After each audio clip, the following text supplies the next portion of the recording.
And it's just as well it makes us care, because, as we discover, cats, sadly, are everywhere. And it's just as well those songs were good enough to make that possible. So good, and so popular in fact, they kinda became a joke in its own sequel. And loving me, and loving me, and loving me. Bluth didn't direct that one, so I wouldn't worry about it. We don't have to talk about it unless, you know, you really want me to.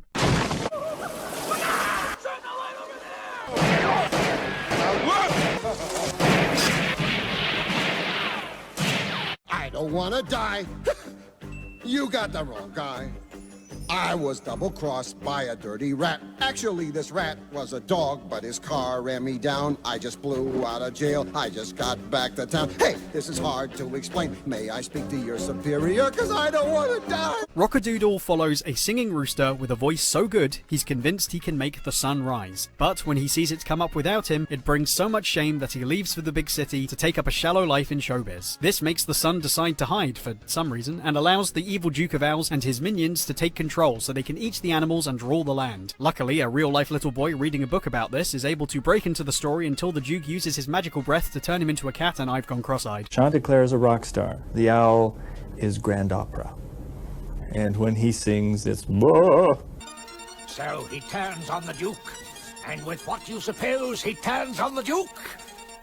What, Master? A flashlight. What a horrible thing to do, what a horrible thing to do, Destroy the farm, destroy the cat, the dog, or do you want the chicken back? No, we hate the sun. The answer's no. That works in theory, but the opposites never come in conflict with each other. Were this a movie about competing careers, maybe this would be effective, but their rigid attempt to stick to the source material means what we get is a bunch of wild, isolated numbers talking about how evil he is in the most standard way possible. We hate the sun. That much we know. Hey! We hate the rooster, we'll never let him go. Never let him go. We hate the sun, from head to toe. From head to We hate the rooster, we'll never let him go. Sometimes it's not even that. Sometimes it's about, like, whatever. Twiddly-dee, Twiddly-dee, they're running out. they're running out. They're running out of batteries. No batteries. Could you say that a little slower? Slower? We don't do ballads. Is Frog Charo a nightmare I can't escape? Yes. You didn't have to get that close, Don. But I can't hate what is fundamental about Charo's appeal, and what works about her appearance here. Being a complete mess. Hey, based. Man, you got everyone else singing their own songs except Gilbert Gottfried. It's some other guy. Now the room's reeling, and I'm feeling so hot to trot. The bottom falling out completely once the clock strikes 11 once more. Love. Love is what we read about in books, my dear.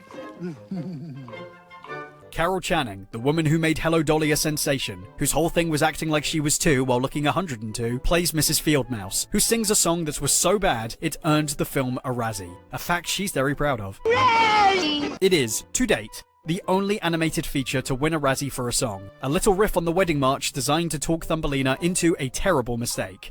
And it goes like this. Here comes the bride is a lovely little ditty, but marrying for love is a foolish thing to do, 'cause love won't pay the mortgage or put porridge in your bowl. Dearie, marry the mole. It's been fascinating to see people try to figure out why this would be Razzied. Why, of all songs, this song? Is it because of the message? No. This clearly is a villain song. It's intentionally unpleasant. Is it Carol Channing? No. The woman was a Broadway legend, even if she does sound like Zach Hadel. I'm tougher than any bird. Well, I'm tougher than any polar bear. Well, I'm hungry. With the story about a boy penguin and a girl penguin torn apart by a stacked penguin. You might think, oh geez, penguins, the Arctic, it's a bit bleak, innit? Well, this sucks. You can see both films as representing angles of that historical consequence, how that violence and complacency destroyed innocent people's lives, and eventually the Romanovs' own descendants. Shown from Anastasia's perspective, she wouldn't be aware of any of this, and as an adaptation, we don't have to display that judgment. It's safe to say the children make for easier protagonists. I'm being very charitable. I think there's better ways to do this than through, you know, magic. No one in the attic, no one in my chair, but I'm so emphatic, someone's in my house somewhere. Remember how I said they used a shanty to set up the world of Mermaid? Well, we do something similar here. Twice. Baba Yaga. Baba Yaga. Conceptually, the sound is stuck somewhere between Russian folk and Broadway jazz, which is, given its Jewish immigrant roots, extremely well suited. You can pull on lots of different genres from that sound, so that even if you do something kind of modern, you can keep that Russian swing behind those takes on the mythology. Which is the people with the magic intuition. And she's having a feeling that is oh so bewitching. Even though no one's hanging around in her kitchen, we know that someone is here. This, to me, speaks volumes about Bartok's advantage over the other works, even at its smaller budget. Everyone is finally working together to deliver very specific ideas on one particular concept, and honestly, this accomplishes something even Disney struggled with. Don't get me wrong, plenty of good villain songs at Disney, or at least the songs I know you like, but the one beat they've always found difficult within a musical is when the villain either faces the hero, reveals their plan, or transforms. Because when it happens, it always feels like the musical side of things comes to a screeching halt. And I get it. This is not a moment easy to make sing. You want the reveal and the fight or the plan to be the send-off to their time in the movie, and instead they resort to putting it across in the way you would in a non-musical, because how do you lyricize that? My plan is coming to fruition, I'm so glad I took tuition, I am evil, haha. It doesn't go anywhere. Gaston managed like an anti-11 o'clock number once, which was great, but since then, it's been slim pickings. Hell, Jafar went through 4 different songs trying to capture this. 4! So, prepare to bust the gut, as I unleash a glut of wishes nothing but. Let's do it, let's humiliate the boy! I was my status never quo. Why did no one want to know? Poor me! Ow! Why me? Before they gave up completely and settled on a reprise. Ex-Prince Ali. And they wanted a song. Jonathan Freeman was a singer. They never, except that one time, cracked this problem. Granny's gonna grab ya!